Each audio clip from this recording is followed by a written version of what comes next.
सावन का महीना शुरू हो चुका था। पुरानी हवेली के सहन में लगे नीम के दरख्त से पानी की बूंदें टपक रही थी। जोया अपने बरामदे की सीढ़ी पर बैठी एक पुरानी कॉपी में अपनी पसंदीदा उर्दू शायरी लिख रही थी। आसमान पर काली घटाएं छाई हुई थी और हवा में मिट्टी की सूंधी खुशबू रची बसी थी। तभी हवा के एक तेज झोंके से जोया के हाथ से कापी छूटकर भीगते हुए सहन की तरफ चली गई। इससे पहले कि वो उठकर कापी उठाती, एक हाथ ने बड़ी महारत से उस कापी को बारिश से बचाते हुए उठा लिया। अगर ये सावन के पानी में भीग जाती तो इसके तमाम खूबसूरत अल्फाज बह जाते। एक मुस्कुराती आवाज आई। जोया ने नजर उठाई। सामने अयान खड़ा था, जिसकी आंखों में अजीब सी शरारत अपनायत थी। अयान ने मुस्कुराते हुए कापी जोया की तरफ बढ़ा दी। शुक्रिया, जोया ने चहचहाते हुए कहा। कापी थाम ली। अयान अक्सर शाम को बरामदे के करीब से गुजरता तो जोया से सलाम दुआ हो जाती। सावन की हर बारिश के साथ दोनों के दरमियान की झिझक खत्म हो गई। कभी गर्म चाय की प्याली के साथ अहमद फराज के शेर पढ़े जाते तो कभी अमजद सलाम अमजद की नज़्मों पर गुफ्तगू होती। एक दिन मूसलाधार बारिश हो रही थी। पूरा शहर पानी की चादर में लिपटा हुआ था।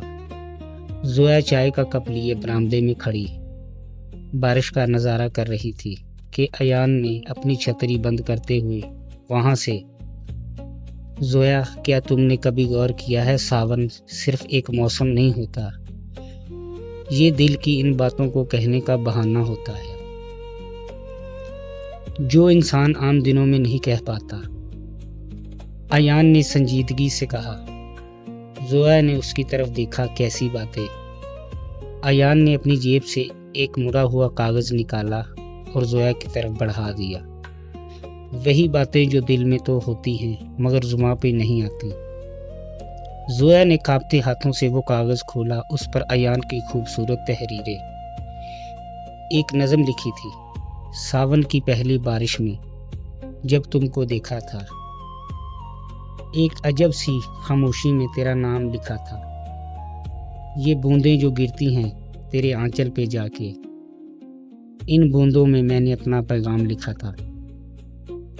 जोया का दिल जोर से धड़कने लगा। उसने कागज से नजरें हटाकर अयान की तरफ देखा। अयान की आंखों में एक उम्मीद और सवाल था। जोया, क्या इस सावन के बाद आने वाला हर सावन तुम मेरे साथ चाय पीना पसंद करोगी? अयान ने नरमी से पूछा। जोया के लबों पर एक दिलकश मुस्कुराहट फैल गई। उसने लफ्जों में कोई जवाब नहीं दिया, बस अपनी कापी निकाली।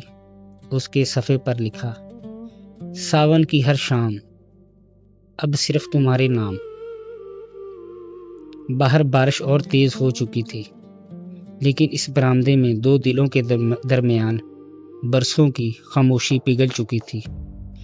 सावन की इस रिमझिम में दो रूहें हमेशा के लिए एक दूसरे से जुड़ गई।